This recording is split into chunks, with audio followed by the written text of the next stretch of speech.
వార్త ఇగో 10 ఏళ్లలో 2 లక్షల ఉద్యోగాలు ఇచ్చాం, చేసిన అభివృద్ధిని చెప్పుకోలేక ఓడిపోయాం, రుణమాఫీ చేయకుండా రేవంత్ మోసం, గ్రాడ్యుయేట్ ఎమ్మెల్సీ ఎన్నికలో మాదే విజయం. గ్రాడ్యుయేట్ ఎమ్మెల్సీ ఎన్నికలల్లా కేటీఆర్ గెలుస్తారట. మొన్న ఎంపీ ఎలక్షన్లో కూడా ఒక 7 సీట్ల దాకా వస్తాయట. 7 చాలా బ్రహ్మాండమైన మెజారిటీతో వస్తాయని చెప్పిండ్రు. చాలా చోట్ల వీళ్లకు బీజేపీకి మధ్య మాత్రమే పోరాటం జరిగింది, పోటీ జరిగిందని చెప్పి వాళ్ళ ఒక భావనలో ఉన్నారు, ఆలోచనలో ఉన్నారు.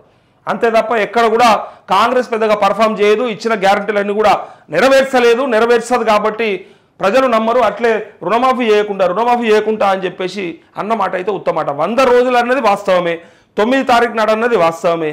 రైతులు కట్టకుండ్రి రుణాలు, కడితే కనుక మళ్ళీ తెచ్చుకుండ్రి, కట్టకపోతే కట్టకుండ్రి అని చెప్పింది వాస్తవమే, అది విన్నాం. సో రేవంత్ రెడ్డి మాట తప్పిండు ఆ విషయంలో. కానీ ఎన్నికలకు ముందు ఆయన ప్రతి దేవుడి మీద ఒట్టు, ప్రతి ఊరు దగ్గరకు పోయినప్పుడు ఆయన ప్రమాణం చేసిండు. చేసిన దాని ప్రకారం ఆగస్టు 15 లోపట రుణమాఫీ చేసే బాధ్యత నాది, అది 600 అయినా అన్నాడు.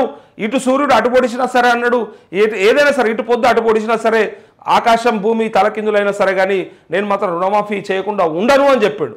100% అవుతుంది, మీరు రాజీనామా లెటర్ జేబులో పెట్టుకొని రెడీ ఉండరని చెప్పిండు. సో ఈయన ఇంకా చెయ్యడు అని చెప్తా ఉన్నాడు. సో చూస్తాం కదా మనం, ఇంకొక నెల 15 రోజుల్లో అర్థమైపోతుంది కదా. ఇక దాంతోపాటు గ్రాడ్యుయేట్ ఎమ్మెల్సీ ఎన్నికలలో కేటీఆర్ ఏమంటారంటే రాకేష్ రెడ్డి గెలుస్తాడని చెప్తా ఉన్నాడు. సో రాకేష్ రెడ్డి గెలుస్తాడు. సో మా సిట్టింగ్ స్థానం 2007 నుంచి మొదలు పెడితే ఇప్పటిదాకా 4 సార్లు మా అభ్యర్థులే గెలిచారు కాబట్టి ఈసారి కూడా మా అభ్యర్థి గెలుస్తాడని చాలా కాన్ఫిడెంట్గా ఉన్నాడు కేటీఆర్. సో పట్టభద్రులు మరి గతంలో అధికారంలో ఉన్నప్పుడు ఎవరికి ఇచ్చిండ్రు, అంతకంటే ముందు ఎవరికి ఇచ్చిండ్రు, ఈసారి మరి ఎవరికి ఇచ్చే అవకాశం ఉన్నది? అభ్యర్థులు ఎవరు?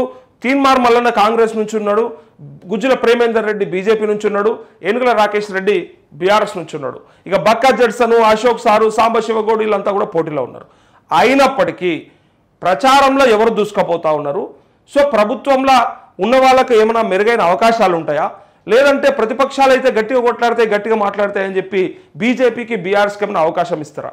నేనేమంటున్నా అంటే కాంగ్రెస్ని కాదని బీజేపీకి ఇస్తారా, బీజేపీని కూడా కాదని బీఆర్ఎస్కి ఇస్తారా అనేది లెక్క. బీఆర్ఎస్ ఇక్కడ 3వ స్థానంలోకి పడిపోయింది కాబట్టి లెక్క వచ్చింది. గతంలో మొదటి స్థానంలో ఉండే అది 2 లేకుండా 3లో పడిపోయింది ఎంపీ ఎలక్షన్స్తో.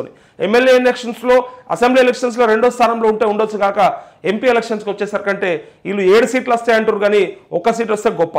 కేటీఆర్కి 1 సీట్ వస్తే కూడా చాలా గొప్ప అని చెప్పి బయట ఉన్న టాక్, అట్లే సర్వే రిపోర్ట్ కూడా ప్రజలలో ఉన్నటువంటి ఆ శాంపిల్స్ తీసుకుంటూ వచ్చినటువంటి సర్వే కూడా ఎక్కడ కూడా ప్రభావం చూపలేదు, ఎక్కడ కూడా బీఆర్ఎస్ ప్రభావం లేదు. కానీ అదట ఎమ్మెల్సీ ఎన్నికల్లో గెలిచే అవకాశం ఉందని, అవకాశం కాదు గ్యారంటీ అట, పక్కా మాదే అంటున్నాడు. ఈయన మాదే అన్నాడంటే అలాది కాదన్నట్టు, అది అట్లా అర్థం చేసుకోవాలి.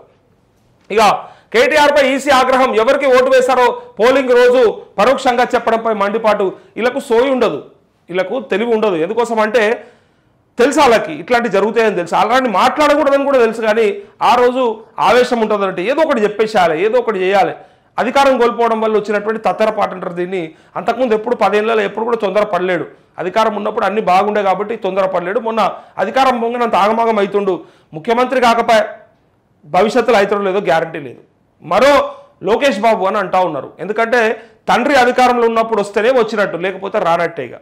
ఇప్పుడు కష్టపడాలంటే ఇప్పుడు పోయిన ఎమ్మెల్యేలు పోయినరు, పోవాల్సిన నాయకులు వెళ్ళిపోయినరు, ఎంపీ అభ్యర్థులు వెళ్ళిపోయినరు, మిగిలిన ఆ 4 తప్ప ఇంకెవ్వరు లేరు. బీఆర్ఎస్ ఎల్పీ మొత్తం విలీనం అయిపోతుంది. మిగిలిన 23 మంది ఎమ్మెల్యేలు కూడా కాంగ్రెస్లోకి వెళ్ళిపోయినాక ఇక వీళ్ళకి దిక్కు దివానం ఏముండదు. కాబట్టి భవిష్యత్తులో అసలు ముఖ్యమంత్రే కాడు అనేది ఈయన భావన. అందుకోసమే ఇట్లా టెన్షన్ పడతా ఉన్నాడు. ఇంత బాపుకు గనక చేత కాకుండా అయిపోతే, వాళ్ళ బాపుకి, తెలంగాణ బాపుకి కాదు వాళ్ళ బాపుకి చేత కాకుండా అయిపోతే ఇక నన్ను భవిష్యత్తులో ఎవడు దేగడు, నన్ను ఎవడు పట్టించుకోడు, అనవసరంగా ఇక భవిష్యత్తు ఖరాబ్ అయిపోయింది నాది అని బాధపడుతుండు. ఉన్నప్పుడే ఒక్క సంవత్సరం చేసినా కూడా ముఖ్యమంత్రి అవుతుండే కదా.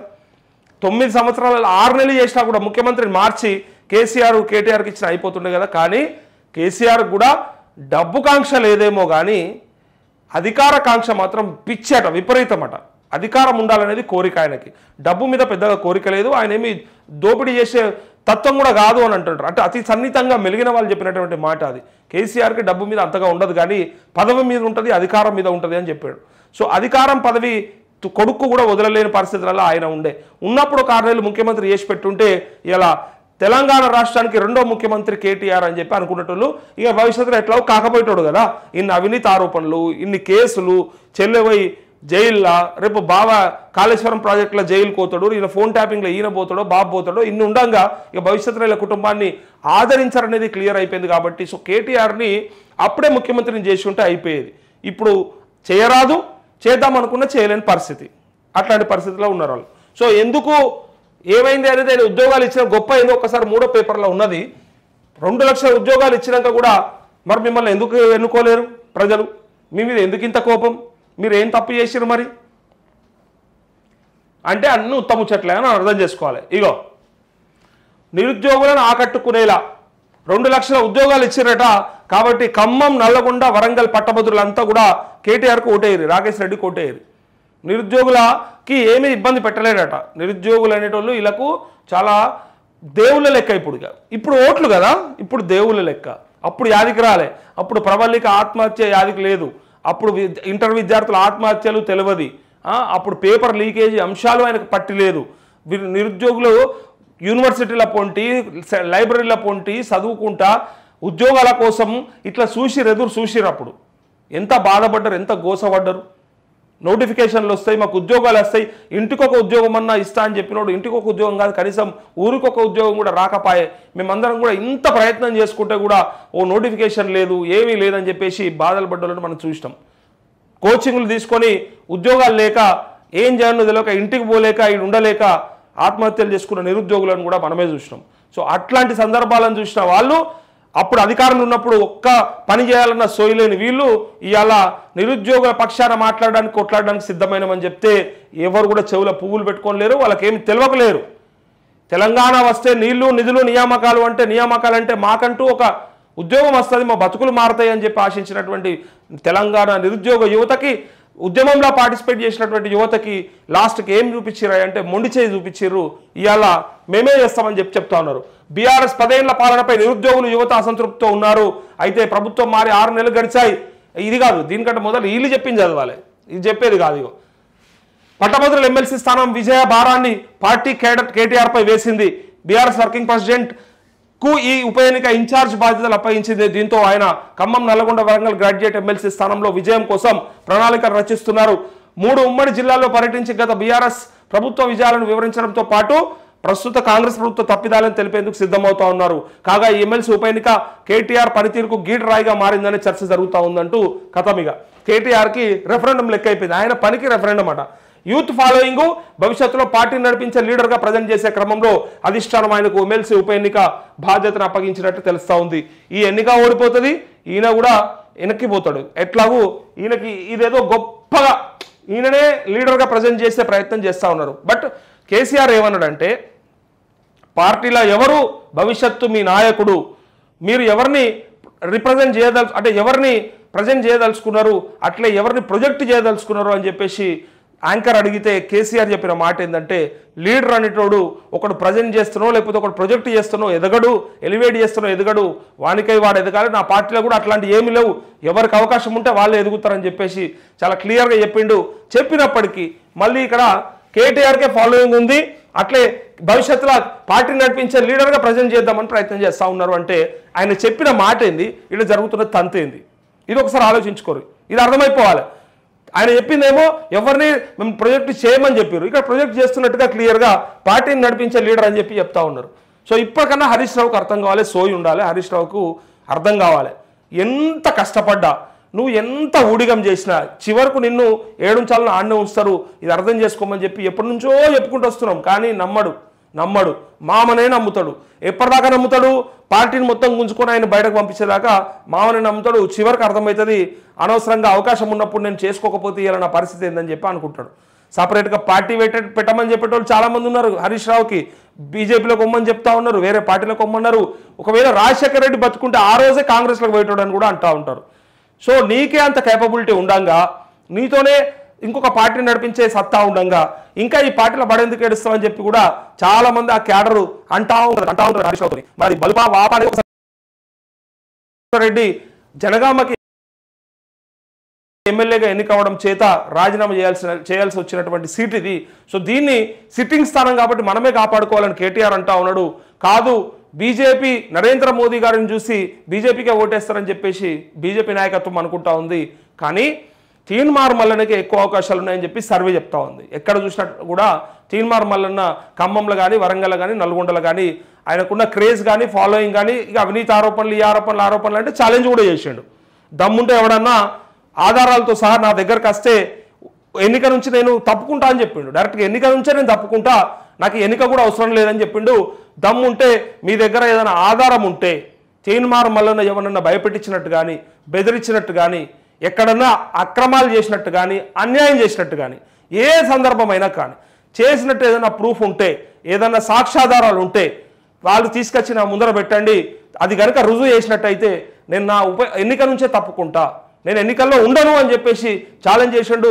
ఈ రెండు చాలా ముచ్చటేస్తాయి. ఒకటి, తన ఆస్తి మొత్తం ప్రభుత్వానికి అప్పచెప్తున్నా అని చెప్పి ఈ కాలంలో అట్లాంటి నాయకుడు ఉండడం గొప్ప విషయం. ఒకటి, అంత ధైర్యం చేయడం. ఒకటి, అది 1.5 కోటి కావచ్చు, లేకపోతే 50 లక్షలు కావచ్చు.